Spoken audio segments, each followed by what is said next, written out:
Way. Get it like Toby. You on my way, don't get cozy. Give me my trophy. Yeah, I had to pray, I had to kill off the old me. Yeah, had to focus a lot, I'ma shoot my shot, Kobe. Yeah, I'm on my way. Get it like Toby. You on my way, don't get cozy. Give me my trophies.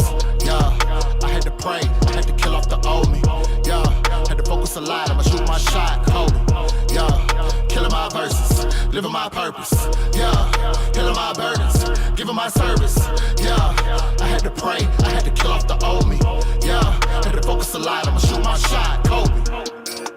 Yo, what's up? Welcome to another episode of Unnamed Sports Show right here on Guerilla Cross Radio, streaming live on GuerillaCross.com and the Guerilla Cross app. Make sure you download that app. It's free. Can't turn away free stuff. Come on, folks. We are here live broadcasting from downtown Las Vegas right now. I'm your host, Quan59. I'm running solo in the studio, but I do have a special guest live on the video line. We're going to get to him in just a second. We have a lot of NBA to talk about. Trades, trade rumors, everything going on. James Harden, we're going to talk about that. Who won this trade? Ultimately, we'll talk about that. Kyrie Irving, what's going on there. NFL week, well, not week, but playoff picks. Some great games this weekend, so we're going to talk about that as well. We are here live every Monday and Thursday at 1 p.m. West Coast time right here on GuerillaCross.com. Streaming live on all of our social media apps as well. At Guerilla Cross, follow us at Guerilla Cross on all social media.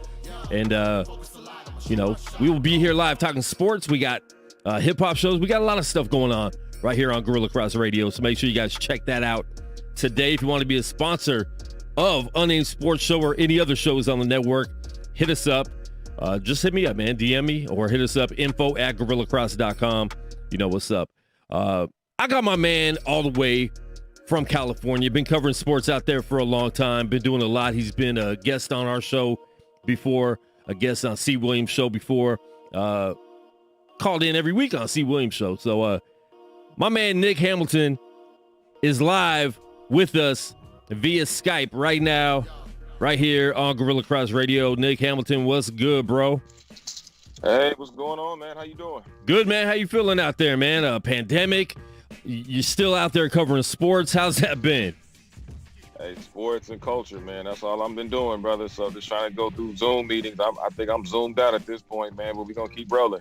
82-degree weather, man. I love it. Hey, you know what? It's nice out here. I know it's in the 70s out here in Vegas, too, right now, man. So it's been good.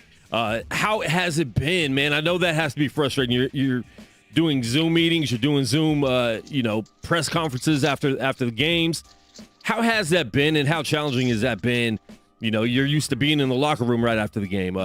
What's that been like in this new era of covering sports? I mean, it's been interesting, man, because, I mean, you're so used to, I was telling a colleague of mine the other day, I said, it's funny how when I went back to Staples Center on Christmas Day for the Lakers and the Mavs game, just sitting in there with no fans and just hearing situations like, fake crowd noise and a DJ playing. And it's like, who are we really playing for? Yeah. So it's like, who are you really playing for? And it sounds like a scrimmage. I mean, it really looks like a scrimmage. I mean, I'm glad for the the music at least. Yeah. And it kind of gives you that feeling, but it's like, wow, it's almost eerie because you're so used to having fans. And as long as I've been fortunate enough to cover, teams and go on red carpets and things like that, it's definitely going to be different. I mean, as I told, I had this conversation with a few friends and colleagues of mine. Yeah. And I said, it comes to a point where I think whatever this new normal is going to be, I think locker room access is completely over for us. I think we're going to either get a situation where they're going to have a podium and we're going to be, probably about, maybe 6 to 8 feet away. More press conference style, kind of how they do it after the finals and playoff games and stuff like that on a permanent level. I really feel like that's going to be the norm for us moving forward. I think. Wow. But the thing about COVID is, it sucks because first of all, people are dying out here. Yeah. And it's a real virus. I don't give a damn what anybody else has to say. Yeah, exactly. It's a real virus. Now, whether the numbers being what they truly are being presented, that's another debate in itself. But people are dying at alarming rates. And now we're going into a second phase where it's even more.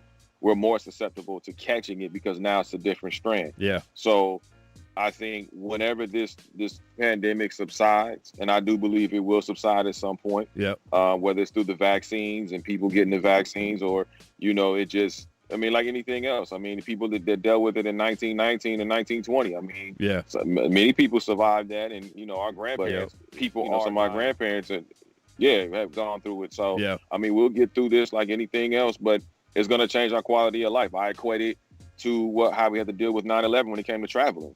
We have to travel different. And it's still like that. It's, that's been almost 20 years. And, it's still, you can't take certain things on the plane. You can't do certain things. Right. And even out here, you go into a casino, they're still doing random trunk checks. And that started at 9/11 because they wanted to make sure people didn't have any bombs in their trunk and stuff like that. Going back to the crowd noise, I know out here in Vegas at the Raider games, we were talking to, Brian Solomon from News 3 out here, and he said they didn't hear the crowd noise in the arena, but we could hear it on TV, so they were only pumping it through the TV speakers. Are you actually hearing the crowd noise in the arena when you're at Staples? When I'm at Staples, yes. When I was at SoFi Stadium, no. We barely heard it.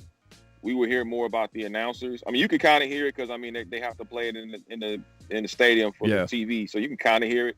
But more so in Staples, going to Laker and Clipper games. Yeah. Obviously, tonight being the Kings home opener, so that's going to be interesting. But I think moving forward, once we get a handle on this vaccine, like I said, there's no fans allowed in the arenas until that happens. And I think even when the arenas do open up, they may start at like maybe 40 or 50% capacity. Yeah. Just to make sure that, things are what they are. And, it'd be great to have fans back. You kind of miss that atmosphere. Now, one thing I don't miss is the traffic getting in and out because it's been great getting in and out of arenas and stadiums. Yeah. Yeah, that's crazy. That, you're just really in and out just like you're going to a drive-thru or something like that. Right. What's that going to be like for hockey? It's going to be a totally different season because you're playing the same teams over and over again. Yeah. How interested are you to see what that is like? Because I feel like there's going to be a lot more fights because of the fact you're seeing these teams way too much. You already don't like each other, seeing each other, 5 or 6 times a year. It's going to be crazy to me. And another question, in the NBA, we've seen some arenas, Houston, they had fans. Are there going to be fans in any hockey arenas at all? Or is that shut down for NHL? That's a good question. It's funny, going back to your first question, we were talking with Drew Doughty this morning after the morning skate around. He was like, yeah, I'm looking forward to having those dual, matchups where you're meeting the Minnesota Wild twice, Yeah. and then they got to go play the Colorado Avalanche twice. You know what I mean? And then they're saying, hey, he's like, hey, I'm looking forward to it. It's going to be more intense. It's going to create a better rivalry. And, what that leads to, maybe more fights, or maybe more enjoyable. We might get more eyeballs on our sport. So I think a lot of hockey players rather, are looking forward to that opportunity. Yeah. And I think what the NHL is trying to do is really try to cut down on players being open enough to catch COVID-19, because we're seeing what happens, with the NBA. We're seeing what happens with, players, catching COVID, teams having to shut down facilities, games being canceled. And I think the NHL is really trying to avoid that as much as they can. I do believe we'll see some games canceled in the NHL as the season progresses, unfortunately. But I do believe that they're trying their best with the protocols, and they're trying to really, do their best of having a bubble type of atmosphere when it comes to. That's why they're having a lot of these games, these teams, playing each other twice, almost back to back. And then having teams that are going to be on the road, having those teams play each other in the same atmosphere as much as possible. That way it kind of cuts down on the opportunity for players to want to go out or, try to be irresponsible, because it's tough. Yeah. I mean, we're all human beings at the end of the day. We're all people that need to feel each other's connections, bump into each other, as they say from the movie Crash. I just want to bump into somebody, let them know we're still human. Our hearts are still beating. Now, So going back to the intensity of the game, because you're going to be playing a lot of the same teams over and over again, and it's a shortened season. I think 53 games. Is that right?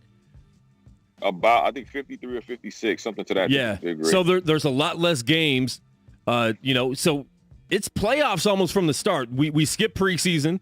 Games started yesterday. They just started. There was no preseason, no real warm-up. I know some of the teams were doing some scrimmages and stuff like that, but it's jump right into it. So I feel like it's going to be playoff intensity hockey from the get-go. How do you feel about that? I tend to disagree. I think it's going to be rusty hockey to begin with, at least for the first 5 to 8 games, because I think these are guys that have had almost 10-month layoffs. The last time the LA Kings, I think, got on the ice was over 300 days ago almost. Oh, wow. And there's a lot of teams that are definitely in that same atmosphere as far as not being able to touch hockey. Yeah. Or even, really work out because of the pandemic. So I think when you look at the NHL as a whole, I think it's going to be a lot of rusty hockey play. I think teams are going to have to start to learn how to gel with each other, especially when they acquire new players. And those, especially in those third and fourth lines. Yeah. Some teams have new coaches, so even though they've had a shortened training camp, it's still not enough, because you're still out of, athletes are routine for the most part. Yeah. They have to stick to a routine. They like their routine. That's what they feel like, really gets them into that mode and that vibe. And I understand that. So everybody's had to adjust. So I'm expecting a lot of rusty hockey. Yeah. I would be shocked if you get a team that's just starting out the gate playing well, because it's just everything's really been thrown off. Yeah. I like the playoff format, because I think it gives certain teams opportunity that probably wouldn't get an opportunity to compete for a playoff berth, like the Los Angeles Kings, if they're able to stay healthy and maybe fight for that last playoff berth. So I think the Western Conference, or whatever they consider it now, is going to be very, very interesting in the least, because it's weird, because now you got all these Canadian teams that can't even come to the U.S. and play U.S. teams. They have to stay in Canada and play each other. So I really feel for them, because at least with the United States hockey teams, they can travel, they can play, a variety of groups.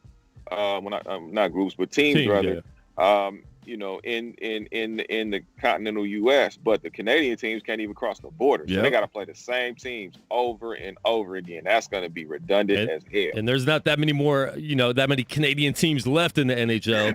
Right. The U.S. has been taken over. The NBA did something I thought was really smart. They put out a half-season schedule. So for postponed games, for COVID, they're able to take those postponed games. We've seen a lot the last week being postponed. They took those, and now they're going to have a second half of the schedule they haven't even released yet, and they'll be able to take those postponed games and add those onto that part of the season. The NHL didn't do anything like that. Why do you think they didn't follow in the NBA's footsteps to have something that in case they do have to cancel games, they're not missing games. Because I think it comes to the point where if you have to miss a week of hockey, you're missing 3 or 4 games. You might not even complete a whole 56 game season.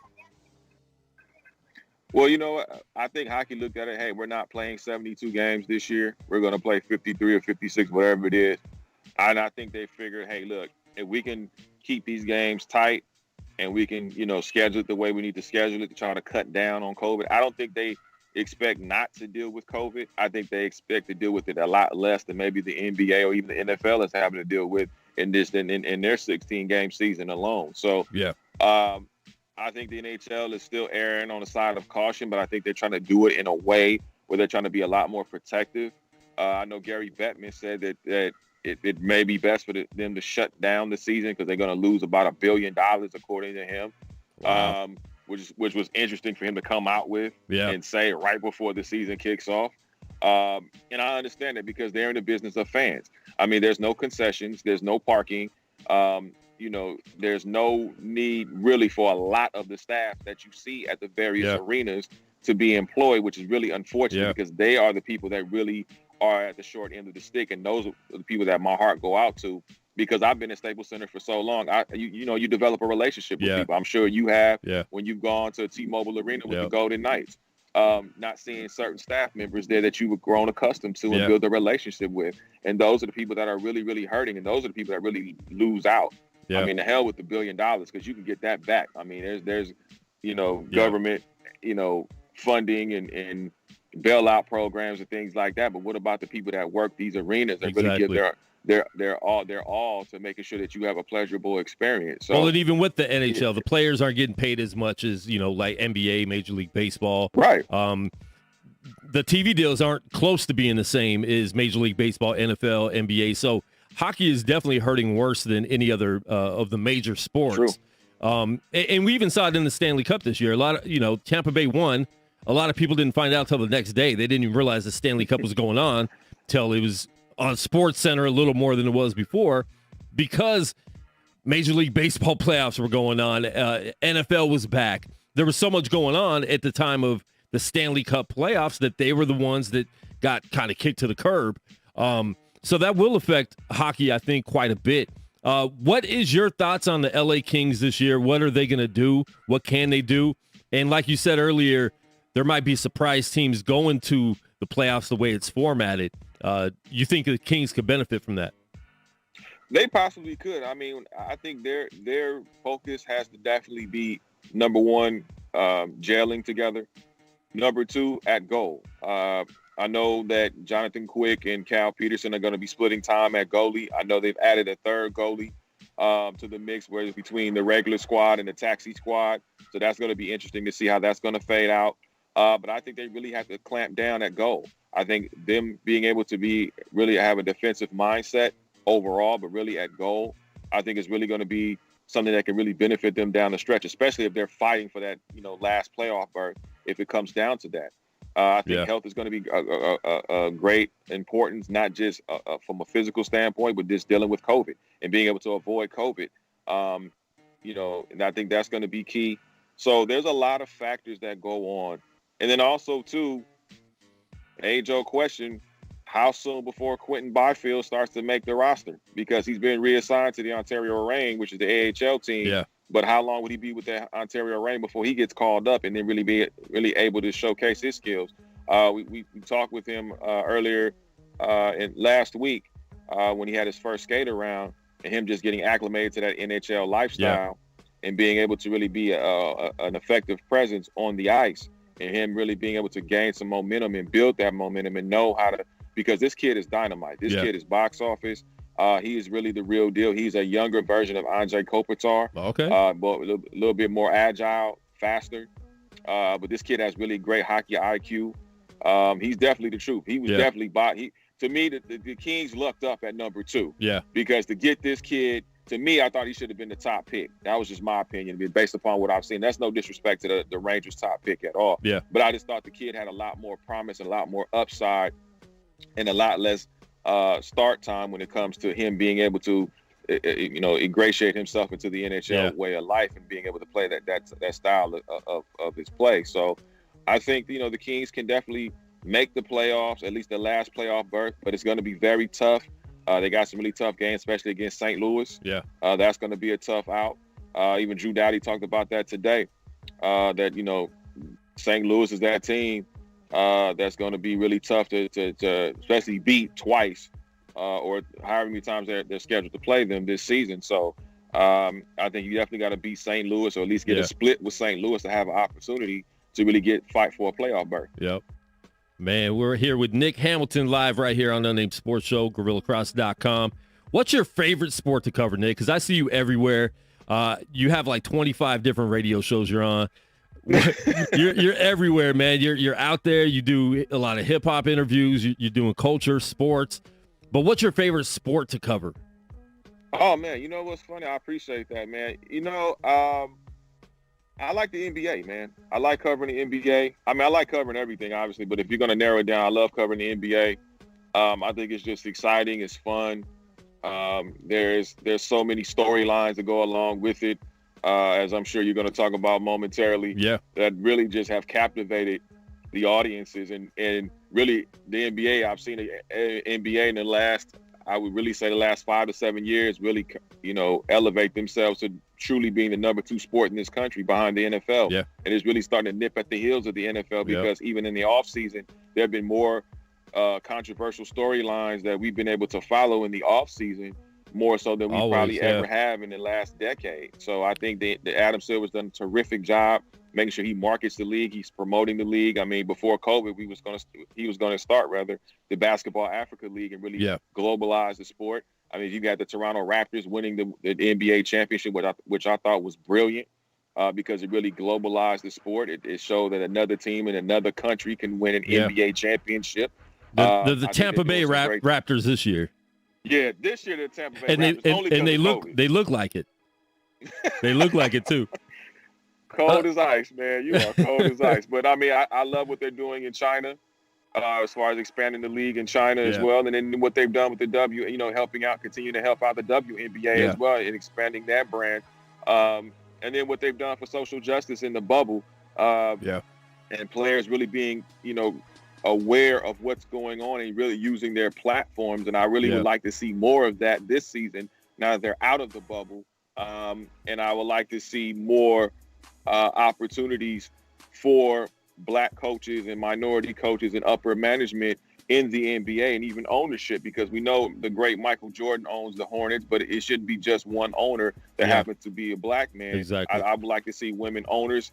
I would like to see women head coaches. I think I have 3 or 4 women head coaches that would be great to be in the NBA because I think they know the game of basketball. It's not about a gender. It's about knowing the game of basketball. And I think Becky Hammon has done a phenomenal job. Will she be the first? Will she be the first female head coach? I think so. I think you will see that. And I think that will open up some doors for other women coaches to have opportunities to coach in the NBA. I would love to see Lisa Leslie coach. Okay. I would love to see Dawn Staley coach. I would love to see Kara Lawson coach. I would love to see Tina Thompson coach. Yeah. Not just in the WNBA because that's the women's league, but they have an opportunity to coach, in the NBA. Because if you can get men to coach the women's league, then it should have opportunities for women to coach in the NBA. Because, again, it's about IQ, it's about knowledge, it's about information and being able to effectively communicate with the players. Yeah. It has nothing to do with gender. And we saw Popovich get kicked out of a game a few weeks ago, and Becky Hammon became the first woman to fully head coach. He'd done it one other time with Tim Duncan. They kind of did a co-head coaching job when he got kicked out before, which sometimes I think he gets kicked out on purpose because he doesn't want to be there. But could she Greg wanted some wine. Pop wanted some wine. Yeah, exactly. Can you see him stepping down in the next year or two and her actually just taking over the Spurs? I would love to see that. I don't know, to be honest with you. I don't want to give a definitive answer, but I think Pop still loves to coach. I still think he loves to utilize his platform, which he's been absolutely astonishing with using his platform for not just basketball, but other social issues to bring awareness to. Yeah. But I think he still loves coaching, but I think he loves to develop these coaches like a Tim Duncan, more so like a Becky Hammon, who the players actually respect. Yeah. I mean, talking to LaMarcus Aldridge, talking to DeMar DeRozan and those guys, they really respect Becky Hammon. That's why they listen to her the way they listen to her. because they really respect her information. They respect rather her knowledge. And I think it would be great for the Spurs organization, from R.C. Buford on down, to really promote someone like her to have an opportunity to coach a team that's still relatively good. I don't want her to go to a franchise that's absolute garbage. I would love for her to be able to at least coach a decent or average franchise and then really build them up as they go along. So I think it would be a great story. I think it would be great for the morale of the game. I think it would be great for just her confidence as a head coach. And we've seen coaches before, that they've been assistants for a long time. They're great assistants. Then they get thrown to a bad team. We saw that with Brian Shaw going to Denver, a few years ago after Phil Jackson. Right. We've seen that before where they don't really get another opportunity, and it's not necessarily their fault. They were just thrown in a bad situation. So I agree with you, especially the first female head coach. You can't put her in a bad situation. That would just be, that wouldn't be good at all. But I really do think it would be good for her to be able to go and be San Antonio's next head coach. Pop's definitely getting older. I'm not sure if he wants to keep trying to build these teams up, like the Spurs have done for so many years. They're definitely struggling more in recent years. And real quick, some other WNBA news. The Las Vegas Aces were sold today to Mark Davis, who was at every game anyways. He was a super fan before the Raiders were even out here. What do you think about that, man? Because I know MGM owned them. They've been struggling out here. MGM laying off a lot of people. So Mark Davis stepped in and bought the Las Vegas Aces. You know what that means, right? What's that? That means the NBA is coming. Oh, yeah. And it's going to be a part of that ownership group? Think Mark Davis? Mark Davis. Okay. Yeah. Wow. Did you hear? Okay, let's break down what he said. Okay. He said, and I know you got the quote, so I'm just going to paraphrase, but he said he was happy to purchase the Aces. He's going to continue to support the WNBA and the NBA as it progresses throughout the city of Las Vegas. Woo. Now, why would he add the NBA and WNBA? That tells me that he's in on something. And as I've said, I told you this, Quan, I think we were off camera, but I told you, I said the NBA has been doing a 5-year study in Las Vegas, which is why they put a WNBA team in Vegas, because Vegas is a growing metropolis. I think it's like the 17th to 18th largest media market, but it's a growing sports metropolis. And people are coming there every day. I know you know that firsthand. But when you look at the Vegas landscape, it is great to have an NBA franchise there because it's very close to the West Coast. It's close to Los Angeles. It's easy to get to. It's something to do there once we get past COVID. Yeah. I'm sure all the resorts will start to open back up, and there's going to be things to do. And I'm not for the notion of, oh man, you can't have players in the NBA going to Vegas because they're going to get in trouble. Well, they say the same thing about the Raiders. Listen, okay? the Golden Knights players, and the players come to Vegas anyways on their days off, so it's a plane flight away. It's not that serious that if they live here, it's going to be any different. Actually, when you live here, you start realizing that Vegas is a lot more normal. There's a lot more normalcy out here than you would normally expect. So, I think that's a funny thing, but that's what we grew up hearing about sports betting, about the players being in the city, being around the sin like there's not sin in other cities. But that's the thing. And now, the NBA's merged with MGM and they have a deal for sports betting. They realize, let's take advantage of what we have here instead of, shunning it. And Vegas has been flirting, the NBA has been flirting with Vegas for a very long time. The NBA Summer League does great out here. Everybody wants to be out here for the Summer League. People that aren't even playing, you see all the players out here for that. We had the All-Star game, I think, 2012. So they've been, you said 5 years. They've been doing it a little longer than just 5, but definitely 5 years has definitely been when, the Golden Knights, I think they definitely shown that sports could work out here. Obviously bringing the Raiders out here, a brand that wouldn't fail any city they went to. They can go to a small town in Texas and be great still. But yeah, man, I mean, I'm excited about that for Las Vegas. And that's another reason why I can't wait till all this COVID is over because, we have UFC out here. All this stuff, man, we just miss being out here in Vegas. Hey, man, and y'all have one of the best hotels which actually I believe we've been in contact on Instagram, which is Circular Las Vegas. That is the first place I'm going to stay once COVID is over. I'm telling you that now.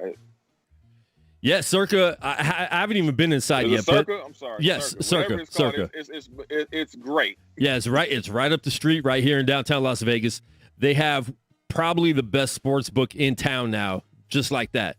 They have, and actually tonight's Vegas Golden Knights game, they're going to have the sound on. They have the pool is open. I think it's 90 degrees in the water.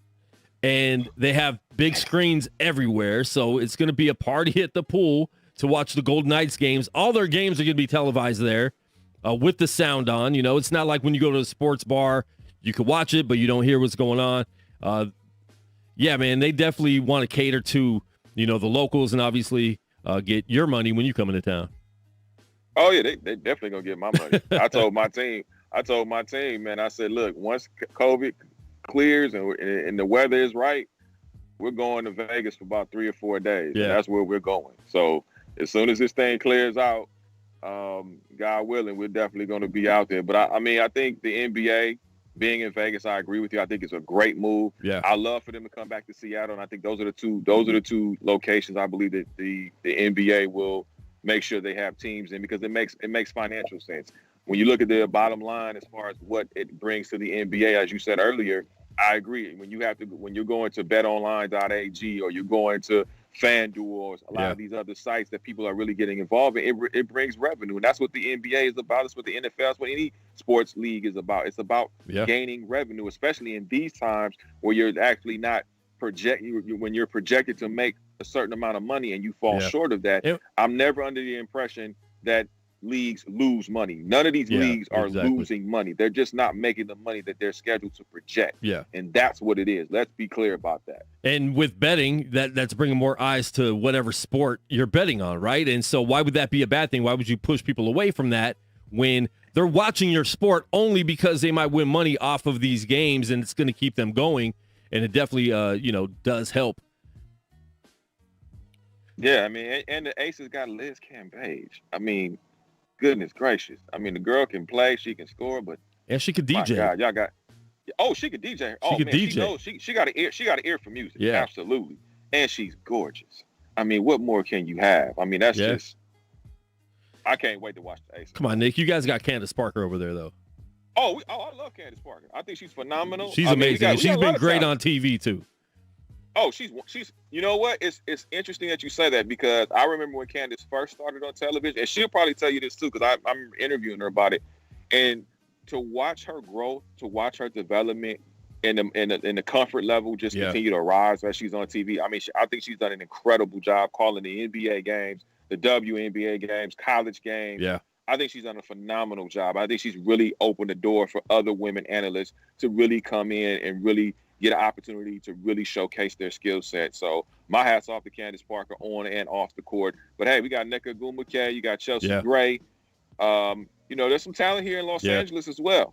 Absolutely. And the funny thing is, Candace is so good on TV, I forget that she still plays basketball. Right. I mean, that's how good she's been and how active she's been on NBA TV and TNT and all that. So that's been pretty crazy. Let's jump into it before we let you go, Nick. James Harden traded yesterday to the Brooklyn Nets. I think we all knew that was coming. I know we heard rumors of the Sixers. I don't think Morey and Fertitta were going to do business together. So I didn't see that going. I knew Houston was going to want a lot. Sixers didn't want to give up Ben Simmons, which it's smart trying to go after him. But talk about this trade real quick before we let you go, Nick. Who won this trade, and is this going to work in Brooklyn? We don't even know where Kyrie's at right now. I think who won that trade were the Indiana Pacers. I mean, getting Caris LeVert. Yeah. Long ago with those other pieces. It's a shame they had to lose Victor Oladipo, because I like Victor Oladipo as a player. I think he's an incredible talent. But he was kind of done mentally with the Pacers anyway. Sabonis has really taken over that team, is being the man on that team now.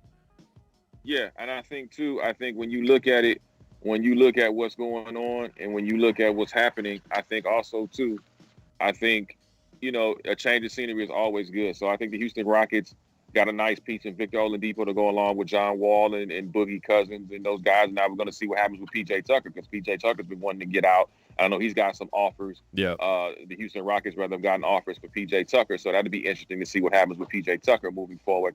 But as far as James Harden going to the Nets, that's going to be interesting to me. I don't think the Nets have gotten better. I think it's great for reality. If they ever do a reality show together. I mean, shout out to Bleacher Report for putting the G Unit album cover and having James Harden and Kevin Durant and Kyrie, and then having Steve Nash and on the brick wall. I thought that was very clever and hilarious. So I think this is a team that people are going to be watching. I think if you're the Brooklyn Nets ownership, I think it's godsend because people are going to be watching. They're going to be box office TV. I think people are going to be buying, merch online and really paying attention to the squad. But I think the team to look out for now are the Philadelphia 76ers because they still have Ben Simmons. They still have Joel Embiid. They still have Tobias Harris and those guys. Hopefully Steph Curry comes back healthy. They can get that rolling. And then they got a good coach in Doc Rivers. So I think while everybody's focusing on Brooklyn, I think everybody needs to pay attention to the Philadelphia 76ers, especially if they can stay healthy because they have depth. And that's one thing that the Nets are now lacking. Is depth. A lot. I mean, biggest concern. You lost Jared Allen, who has been low-key one of the best centers in the league. Very great defensive center. I think that's a big loss. Karis LeVert is definitely a big loss. They're already out.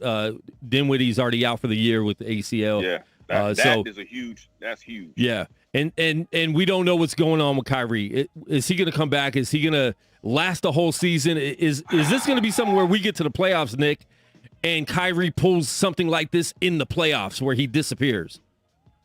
If I'm Kevin Durant right now, I'd be pissed. You know what I gave up to come kick it with you? Exactly.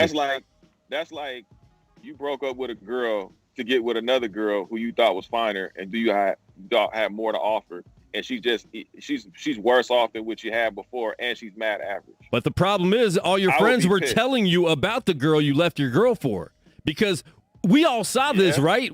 How did Kevin Durant not see this if we all saw this from the outside looking in?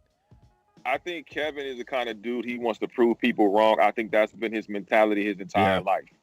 From how he came up with his dear mother. Well, I think she's phenomenal. She did a great job raising him from the time he went to the University of Texas to being drafted by the Seattle Sonics and later on the OKC Thunder, dealing with Russell Westbrook when they said they couldn't make it. Mm-hmm. They ended up going to the NBA Finals for 1 year.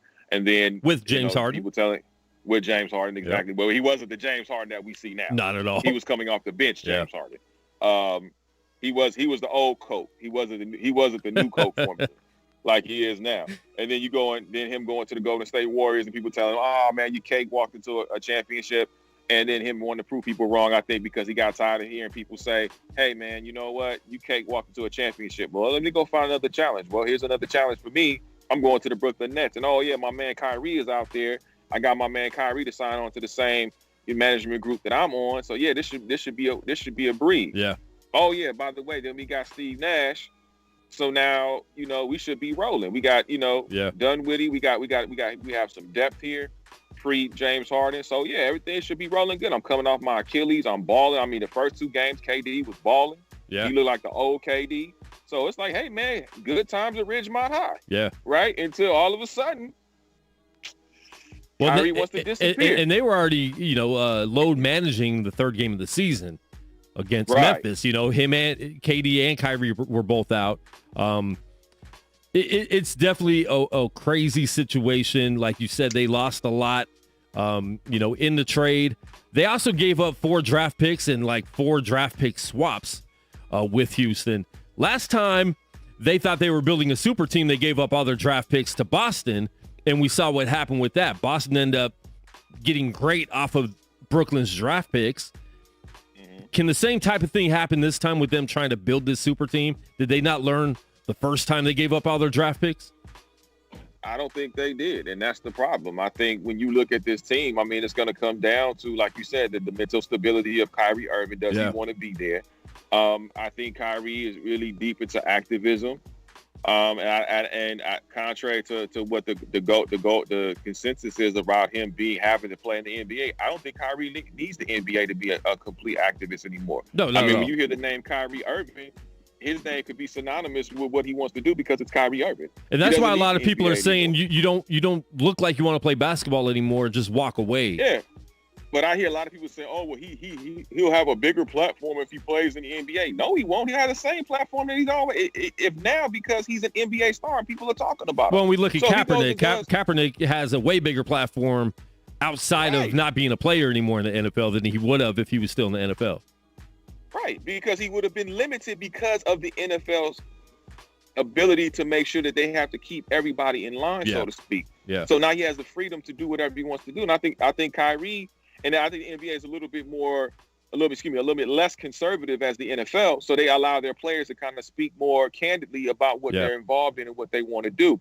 But I think ultimately it's going to come down to, if Kyrie does want to come back, then I think he needs to have a come to Jesus moment with Kevin Durant, as well as Steve Nash, as well as James Harden. Because how is this going to work with two ball stoppers and a guy that needs the ball to score? That's always been my question. You got two ball stoppers and a guy that needs the ball, who's one of the most prolific scorers we've ever seen. Yeah. So how's that going to work? How many basketballs do they need in order for this thing to work? And that's always been my question. I'm not going to say they've gotten worse. Yeah, on paper they may have gotten worse because they don't have the depth. But that doesn't necessarily equate to what they will do on the court if they're all, on one accord and on the same page to be able to execute what they want to execute and get to at least to the NBA Finals in the East. Because to me, what this team currently assembled, if they don't make it to the NBA Finals, it is a bust year for the Brooklyn Nets. Same thing, kind of like the Clippers last year. I feel like it's the same situation where the trade happened yesterday, and everyone's like, they're the favorites in the East. They could compete with the Lakers. Lakers already have chemistry with new players that have been there for a month. Lakers chemistry looks crazy right now. I don't think they're close to the level of the Lakers right now as they're constructed. We don't know what it's going to be like, and we don't even know where Kyrie is right now. Mentally, we don't even know where he is physically. And Kyrie's the type of person, he could retire next week. I wouldn't be surprised. Well, here's the thing. I think we do know where he is physically. He still keeps himself in really good shape. He still keeps himself together. Mentally is the bigger question mark. And to your other point, as far as the Lakers are concerned, yes, the Lakers, even though they're continuing to gel and they're continuing to figure each other out on pick and rolls and on runs and things like that, I think also you have to look at the fact that, I told people from the gate, it may take 15 to 20 games for the Lakers to really gel and really figure each other out, because you do have new pieces to the puzzle. But at the same time, everyone knows their position. Everyone knows their roles on that team. Everyone understands that is LeBron's team and AD is 1B. Yeah. And then there's everybody else. But also, too, these guys are completely unselfish, whether it's LeBron James, whether it's Anthony Davis, whether it's Kyle Kuzma or KCP or any of those guys that are currently on the roster. These guys are totally unselfish. They're all about team. They're all about making sure that they get a W. They don't care about individual statistics. They don't care about individual, accolades, as it were. They're trying to get the team together to make sure they get, try to compete for that number one seed and ultimately, repeat as champions. Yeah. And I think when you look at a Western Conference, because they have the biggest bullseye on their backs, because they are the champions, and everybody's going to play them a little tougher than normal because they want to have they want to take a stripe off of them like Adidas, know, and that's the thing. So when you want to sit there and compare, because you got James Harden, I think James Harden is a talented basketball player, no question. But that does not equate to the fact that you could compete with a team like LeBron James and Anthony Davis and those boys here in Los Angeles when they've got pretty much coming off a championship run and continuing to go on another championship run. And they're the best team in the Western Conference right now, sitting at 10-3. They're 7-0 on the road as we speak. Which is phenomenal. Amazing. And ever since that shellacking they took at against San Antonio, and their defense, as Anthony Davis likes to put it, calls it SHIT. They've turned the corner, I do believe, as a unit, and they never got that bad taste out of their mouths. And I think that's what fueled them and propelled them to getting victories and really playing solid lockdown, man-to-man defense. And I think defenses that's what it's going to crazy the past few games. One of the, 2 games in a row, Lakers played Houston. James Harden was not playing very hard at all. He refused to play defense at all. And going back to Harden, I don't understand why everyone's so hyped up about him going with more superstars, because he has not been happy with the superstars that came to Houston the past 6-7 years. Dwight Howard was there. They thought that was going to be the next, great Kobe and Shaq type duo. That didn't work out. You bring in Chris Paul. You bring in Russell Westbrook. it just hasn't really worked out with him. And not saying that's all his fault. Obviously, there's other factors there, but you can't just keep saying you throw James Harden with other scores. You don't just add all their points up of how much they average together and win a game like that. Well, I think also too. I think having maybe a guy like he truly respects, like Kevin Durant, maybe that might change. That might turn a corner for him. Yeah. Having a team that's in contention of winning and having an ownership group that is absolutely in the contention to being in the Eastern Conference, which is a tad bit easier than being in the West. I think he may feel like he's able to flourish. Maybe sometimes putting a change of scenery. I think, like he said, he's done all he can do. He feels like he's exhausted all of his possibilities by playing for the Houston Rockets. Yeah. I don't think he liked playing for Fertitta because of his political beliefs partially, and also too the moves that Fertitta has made. And I don't believe he felt like he was consulted, being that he is the star of that franchise. So there are a lot of factors that go on when it comes to James Harden. Now, this is James Harden's final role, because if it doesn't work in Brooklyn, his legacy will be tarnished. I hate to say it like that, but it's the absolute truth. I believe his legacy will be tarnished because he'll be the quote-unquote problem child, as it were, because he can't make it work with anybody. And if you're not able to get along with anybody, then now we got to look at you. We can't just look at the other players that you had in the past. Now we have to look at you, because damn it, if you can't build with KD, something is wrong. Yeah. Because KD's a gym rat. KD has a level of discipline that sort of reminded me of the late great Kobe Bryant as far as his dedication to the game. And if you can't work it out with Kevin Durant, my God, what is wrong with you? Yeah, there's nobody you'll be able to play with. There's no other star you'll be able to play with, and you need to just try to average 40 a game, and go to Memphis or something like that and try to average 40. Better go to the YMCA. Exactly. Let's jump to the NFL before we close out the show, Nick. Rams Packers. It's going to be a good game, man. A lot of people were surprised the Rams kind of handled Seattle the way they did, but I wasn't. I think their defense is really good. I think Seattle's defense was better at the end of the season, but I think it was a little overrated at the end of the season as well. Can Rams go into Green Bay and get this win? I think they can. It's going to be the defense can win. If they're going to get a win, it's going to be through the defense. I think it's the number one defense against the number one offense in Green Bay. And I do think that if you're going to sit up there and you're going to try to go into the frozen tundra, which is a very tough place to play, not just weather-wise, but just being in that environment, and going up against the MVP in Aaron Rodgers, who I still say he's the MVP of the league this year. Yeah. It's going to be tough. But the one thing I will say about the Rams is that where their strengths are going to have to be is making sure that they stop the run, getting to the line of scrimmage, winning those battles at the line of scrimmage, and also putting more pressure on Aaron Rodgers. We saw what pressure did to Aaron Rodgers when the Tampa Bay Bucks defense pressured Aaron Rodgers in that week when they went down to Tampa. So I think if you can model something to that degree, I think Brandon Staley's done an outstanding job with that defense. I think Aaron Donald is going to be more hyped than anything. Oh, yeah. He's battling a rib injury, and he's going to play. Andrew Whitworth is going to be on the offensive side of the ball. He's a huge plus to that offense. And I tell this to people all the time. Yeah, we love Cam Akers. I think Cam Akers is explosive. I think he's one of the best backs as a rookie, as far as one of the most patient runners we've seen for a rookie. But if it wasn't for Andrew Whitworth holding that line the way he's holding, to be able to open up those holes for Cam Akers to explode, the offense would still be stagnant. So I think it's going to come down to defense. If they're going to win, it's going to come down to Jalen Ramsey up against Devontae Adams. That's going to be a key matchup, I believe, along with the interior with Leonard Floyd and those guys, along with Aaron Donald, who was the best defensive player of our generation. I don't give a damn what anybody has to say. That's what it is. Prove me wrong, sue me, whatever you want to do. The battle of the Aarons. Exactly. The battle of the Aarons. What Aaron has a better game might determine the winner of this game. All right, real quick, who you got? Bills, Ravens?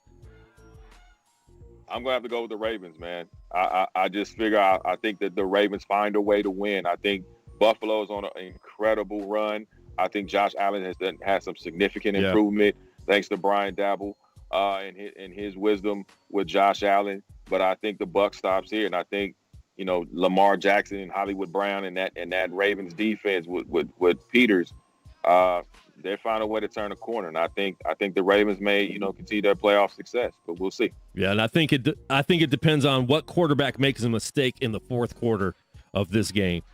Browns and Chiefs, I think this is going to be a blowout for the Chiefs. I know a lot of people are hyped up on the Browns right now. It's Kansas City's favored by 10. I think it's going to be more of a 17-point game, to be honest. I think they're going to blow out the Browns. What do you think, Nick? I don't think it's going to be a blowout. I think it's going to be a little tighter than people think. I think the Browns are a new version of the Browns. And I think that also, too, when you look at what Baker Mayfield and those guys have been able to accomplish in the last couple of games leading into the playoff game, I think they might have turned a corner. Now, I'm not stupid. I'm not drunk. I haven't been drinking, so I'm not going to pick the Browns over the Kansas City Chiefs. Not to win it, but they're going to compete. I lose my job behind that. But I will say this much. I think it'd be a lot more competitive than people think it will, especially in the first 2.5 quarters. Yeah. But I think with Pat Mahomes, he's just on another level, man. Yeah. Pat Mahomes is one of the most special quarterbacks I've ever seen in my life. He's a kid that really loves the game, but really his approach is way different. I think the way he looks at the field is completely different, which is why he's had so much success with Travis Kelce and those guys on the offensive side of the ball, because he's really been able to really learn the game, not just from the head coach, but also Eric Bieniemy has been a key piece in his development. So I think that's going to be a really crucial moment for Pat Mahomes. And I think, it's going to be a little rusty for them, I believe, because they've had a couple of weeks off. Yeah. So it's going to be a little rusty in the beginning. That's why I said I don't think it's going to be a blowout, but I do think the Kansas City Chiefs do win at Arrowhead. And Eric Bieniemy better have a head coaching job next year. That's all I got to say. But does he want one, though? I don't think he wants I think he does. He's definitely – listen, he's in a good situation, but the money's going to be a lot more too. But at the same time, you're going to a bad team that – same thing we talked about with the NBA. You get these coaches going to a bad team, they don't really get a fair shot. Definitely the same thing in the NFL, especially with black coaches. We see that all the time. If you're a black coach, you got a year or two to turn around the team. If you don't do it, peace. Maybe not, Nick. I'm not positive. I mean, he's in a great situation where they have a chance to definitely compete for the next 10 years with Mahomes being healthy. Who knows? And Saints and Bucks, the battle of the 40-somethings. Saints have beat the Bucks twice this year already. Are they going to do it for a third time? Yeah. I think the Saints are just, especially with this being Drew Brees' final year, I think he wants to go out as far as he can go out. Yeah. And I think that, with Drew Brees and as far as those guys are concerned, I think Drew Brees is going to, with Alvin Kamara, I think you have another week of a healthy Alvin Kamara who's able to practice this week. He was unable to practice last week because he was coming off the COVID protocol. Yeah. So I think this week him physically being able to practice is going to be a tremendous turnaround. And also, too, I think when you look at this whole Saints offense, it's going to be interesting. I'm not counting Tom Brady out because he is Tom Brady. He is the GOAT for a reason. But I think this is not New England. This is the Tampa Bay, but these are the Tampa Bay Buccaneers. This is a team that, I think it has some growth. I think there's a team that has some weapons, definitely. But when you're going against Drew Brees and the Saints, a little bit more experience in the NFC. Yeah. In New Orleans, they already handled them twice this year, man. So it's going to be interesting to see. But this is also Tom Brady in the playoffs, and he does things in the playoffs that, you just don't see. And they have a lot of weapons there, too. Antonio Brown is there now and Gronk. And so they have a lot there. But it's going to be a fun weekend, man. I think these are going to be some great games. So I'm definitely looking forward to it. Nick, man, when you're back in Vegas, you got to come check out the new studio. Yes, sir. And hopefully this is all lifted soon, man, because I know I need to get out there to L.A. I need to hit up some Laker games and all that as well, man. But looking forward to hockey being back tonight. Check out the Golden Knights. Yes, the Kings are playing as well. Who are you guys playing? Kings are hosting the Minnesota Wild for the next two games, and then the following two games are against the Colorado Avalanche. So that should be interesting. Yeah, and Golden Knights, we have Anaheim, the Mighty Ducks. Oh, that's gonna be good. Yeah, we got the Ducks for a couple games, so fly together. Should be fun, man. Should be fun. Hockey is back. We're excited. UFC is back this weekend as well. We'll be talking about that on Monday. We got UFC fighter Justin James. He's going to be live in the studio to chop it up with us about his recent fights and about this weekend's fights in Abu Dhabi, which is 9 a.m. West Coast time, folks. 9 a.m. West Coast time. is UFC's fight night in Abu Dhabi. Conor McGregor is fighting next week, so that he's coming back. A lot of good stuff happening in the UFC. We'll talk about that extensively on Monday's show right here, 1 p.m. West Coast time, GorillaCross.com. Nick Hamilton, man, we appreciate you getting on with us. Josh is somewhere laying in his bed watching us when he's supposed to be here. Hey, man, tell Josh, man, to stop napping, man. Come on, man. Get to work, man. Get to work. Now, shout out to Josh, though, man. Thank you guys for having me on your show. I really appreciate it. It's always fun, man. And next time, Quan, man, get a better picture for me, please. Can you do that for me? Listen, I can take screenshots of me asking for promo photos for the last 8 months. Now you got one. Now I got one. Now I got one for next time. We appreciate it. At Nick Hamilton, LA, on all social media. Make sure you check him out. He's everywhere. If you want to hear his voice more, he has shows every day. I know you got another show coming up in about 2 hours.